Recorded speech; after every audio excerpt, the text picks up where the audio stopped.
Welcome back to another episode of MotoGP Mac, and today we're going to talk about the long lap penalties. Now, this is nothing to do with Fabio or Vietti or any of those riders that took a long lap penalty this weekend.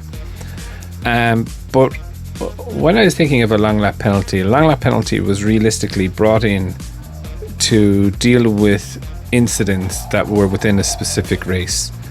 And, you know, the fact that the FIM stewards are carrying those long lap penalties from race to race now is kind of, in my view, defeating the whole purpose of having a long lap penalty.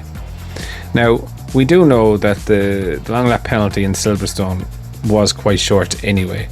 However, we now know that when Fabio did it in race conditions, it was 1.6 seconds.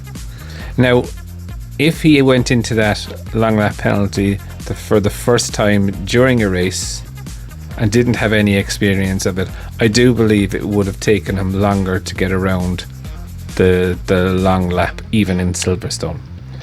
But it kind of, in my view, goes against what the actual penalty was brought in for, if people are allowed to practice it knowing that they have one to serve in a race.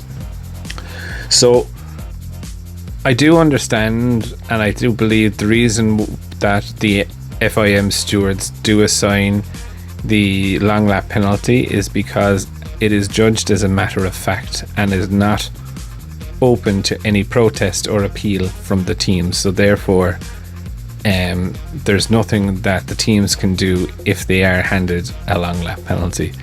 And I think it's, in my view, ruining what the long lap was brought in for. Realistically, no one should be allowed to practice the long lap penalty.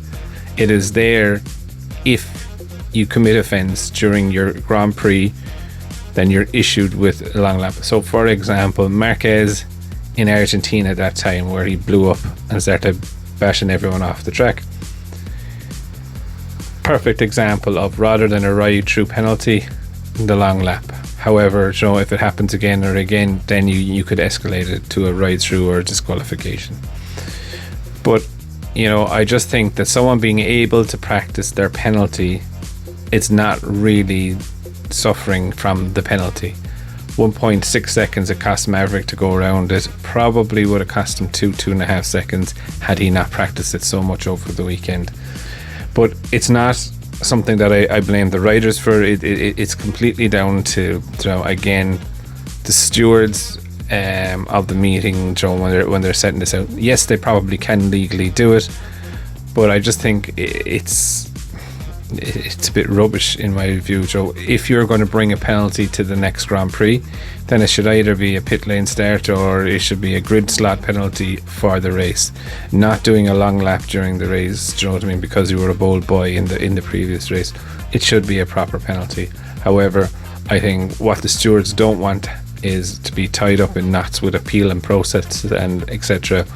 And they don't want people racing under protests, etc. So I do kind of understand it, but again, I just think it's a cheap and easy way out of it. Stick to the conviction of your assessment, and if someone deserves a penalty and you give them a penalty, teams are open to appeal it, and if it's overturned, it is overturned. But I just think it's very wrong to be able to give someone an in-race penalty for one race in the next race on, and then that penalty, or that said penalty, is allowed to be practiced so that they reduced the minimum time or the time that is impacted overall by the penalty. But I'd love to know your thoughts on what do you think of it. Do you think that long lap penalties should only be in the specific race, and if it moves on to the next race, should it be like a grid slot penalty, or should they continue doing what they're doing and bring that you can bring a long lap penalty from one race to another?